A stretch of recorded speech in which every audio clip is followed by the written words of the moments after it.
আপনারা দেখছেন কচুয়া টিভি, খবর যেখানে আমরাও সেখানে। কাজী নজরুল ইসলামকে আমরা সবাই বাংলাদেশের জাতীয় কবি হিসেবেই তো চিনি, তাই না? কিন্তু তার পরিচয় কিন্তু তার থেকেও অনেক বড়। তিনি ছিলেন এক সাংস্কৃতিক বিস্ময়, আমাদের সবার প্রিয় বিদ্রোহী কবি। চলুন আজ আমরা একটু গভীরে যাই, কিভাবে একজন মানুষের মধ্যে একই সাথে বিদ্রোহের আগুন আর বুলবুলের সুর এমনভাবে মিশে যেতে পারে। ভাবা যায়, বিদ্রোহী কবিতার এই কয়েকটা লাইনই যেন তার ভেতরে সেই আগুনটাকে চিনিয়ে দেয়। এই কবিতার মধ্যে দিয়ে তিনি শুধু একজন কবি হয়ে থাকেননি, হয়ে উঠেছিলেন গোটা পরাধীন ভারতবর্ষের কণ্ঠস্বর। এমন এক কণ্ঠ যা তীব্র বেদনায় ভরা, আবার একই সাথে একটুও আপোস করতে রাজি নয়। কবিতার এই যে এত শক্তিশালী রূপ, এর আড়ালে যে জীবনটা লুকিয়েছিল, সেটা ছিল আরও অনেক বেশি নাটকীয়। আচ্ছা, কি এমন ঘটেছিল তার জীবনে যা তাকে এতটা বিপ্লবী করে তুলেছিল? চলুন সেই গল্পটাতেই ঢোকা যাক। তার বিদ্রোহী সত্তার আসল শেকড়টা কিন্তু লুকিয়েছিল তার ছোটবেলায়। দুখুমিয়া থেকে সৈনিক কবি হয়ে ওঠার সেই অবিশ্বাস্য যাত্রার কথাই এখন আমরা জানব। নামটা শুনলেই কেমন লাগে, তাই না? দুখুমিয়া, এই নামের মধ্যে যেন তার পুরো শৈশবের একটা ছবি লুকিয়ে আছে। ১৯০৮ সালে যখন বাবা মারা গেলেন, তখন থেকেই পরিবারের দায়িত্বটা তার কাঁধে এসে পড়ে, আর জীবনটা তাকে খুব অল্প বয়সেই কঠিন বাস্তবতার সামনে দাঁড় করিয়ে দেয়। তার কৈশোর আর যৌবনটা ছিল, কি বলবো, অবিশ্বাস্য রকম বৈচিত্র্যে ভরা। একবার ভাবুন, মসজিদের মুয়াজ্জিন, তারপর লেটো দলের শিল্পী, এরপর একটা বেকারির কর্মী, আর সেখান থেকে সোজা ব্রিটিশ ইন্ডিয়ান আর্মির সৈনিক। এই প্রত্যেকটা বিচিত্র অভিজ্ঞতা কিন্তু তার ভবিষ্যতের শিল্পী সত্তাকে একটু একটু করে গড়ে তুলছিল। তাকে শিখিয়েছিল সমাজের একেবারে সাধারণ থেকে শুরু করে সব স্তরের মানুষের ভাষা আর কষ্টকে বুঝতে। আর সবচেয়ে অবাক করা ব্যাপার কি জানেন?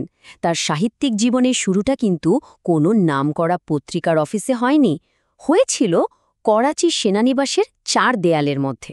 সেখানে সৈনিক জীবনের ফাঁকে ফাঁকে তিনি প্রচুর পড়াশোনা করতেন, ফার্সি সাহিত্য থেকে শুরু করে বিশ্বের নানা লেখা। আর তার প্রথম দিকের লেখা, যেমন ধরুন বাউন্ডেলের আত্মকাহিনী, সেগুলো কিন্তু সেখান থেকেই প্রকাশ পেতে শুরু করে।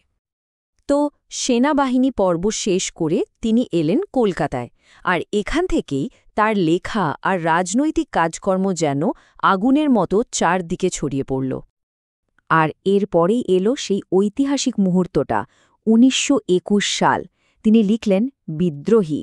এই একটা কবিতা বাংলা সাহিত্য জগতে যে কি পরিমাণ আলোড়ন ফেলেছিল তা বলে বোঝানো যাবে না। রাতারাতি নজরুল ইসলাম হয়ে উঠলেন বিদ্রোহী কবি। তিনি কিন্তু শুধু কবিতা লিখেই থেমে থাকেননি, ধূমকেতু নামে একটা পত্রিকা বের করলেন, যার মাধ্যমে তিনি সরাসরি ব্রিটিশ শাসনের বিরুদ্ধে কলম ধরলেন। তার লেখা এতটাই ধারালো ছিল যে ভয় পেয়ে ব্রিটিশ সরকার তার বিষের বাঁশি বা ভাঙার গানের মতো বই নিষিদ্ধ করে দেয়।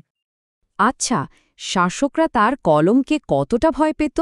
এতটাই যে ১৯২৩ সালে রাষ্ট্রদ্রোহের অভিযোগে তাকে ১ বছরের সশ্রম কারাদণ্ড দেওয়া হয়েছিল।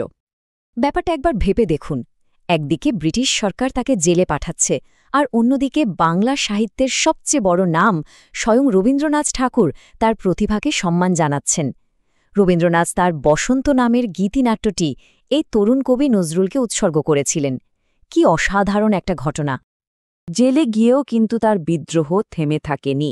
জেলের ভেতরের অন্যায়ের প্রতিবাদে তিনি শুরু করলেন এক ঐতিহাসিক অনশন। টানা ৪০ দিন ধরে চলেছিল সেই অনশন।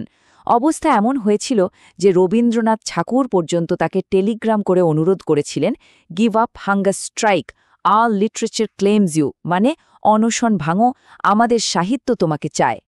নজরুলের বিদ্রোহী পরিচয়টা নিয়েই সবচেয়ে বেশি কথা হয়, কিন্তু তার প্রতিভার আরও একটা বিশাল দিক ছিল, সেটা হল সঙ্গীত আর সাংস্কৃতিক মেলবন্ধনের জগৎ। বিদ্রোহ আর সুর দুটোই যেন তার কাছে একই মুদ্রার এপিঠ-ওপিঠ ছিল। সংখ্যাটা ভাবুন একবার, ২,০০০-এর বেশি গান। তার তৈরি করা এই বিপুল গানের ভাণ্ডার, যা আজ নজরুল সঙ্গীত নামে পরিচিত, তার ব্যাপ্তিটা এক কথায় অবিশ্বাস্য। তিনি বাংলা গানে এক নতুন ধারার জন্ম দিয়েছিলেন, যেমন ধরুন বাংলা গজল। এটা কিন্তু তারই সৃষ্টি। সেই সময়ে দাঁড়িয়ে রাগ সঙ্গীতের মতো একটা শাস্ত্রীয় কাঠামোর সাথে বাংলার মাটির সুরকে মিশিয়ে দেওয়াটা ছিল একটা দুঃসাহসিক আর বৈপ্লবিক কাজ। তিনি এমন এক সঙ্গীত তৈরি করেছিলেন যা ছিল একাধারে আধুনিক, ক্লাসিক্যাল, আবার সাধারণ মানুষের খুব কাছের। এই স্লাইডটা কিন্তু খুব গুরুত্বপূর্ণ।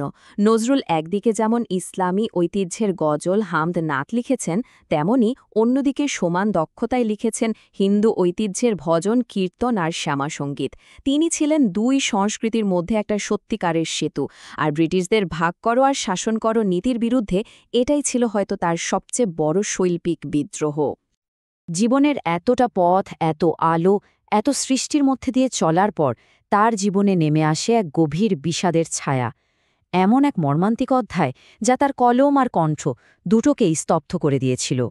তার প্রিয় ছেলে বুলবুলের অকাল মৃত্যু তার জীবনে এক বিরাট আঘাত হয়ে আসে।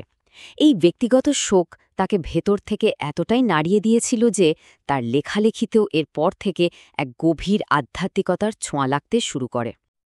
আর তারপরেই ঘটল সেই ভয়ঙ্কর ঘটনাটা।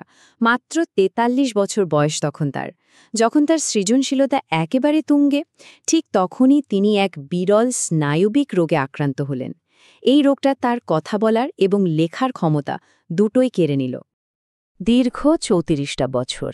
ভাবুন একবার, যে মানুষটার কলম আর কণ্ঠ একদিন গোটা জাতিকে জাগিয়ে তুলেছিল, সেই মানুষটা তার জীবনের বাকিটা সময় কাটালেন একেবারে নির্বাক অবস্থায়।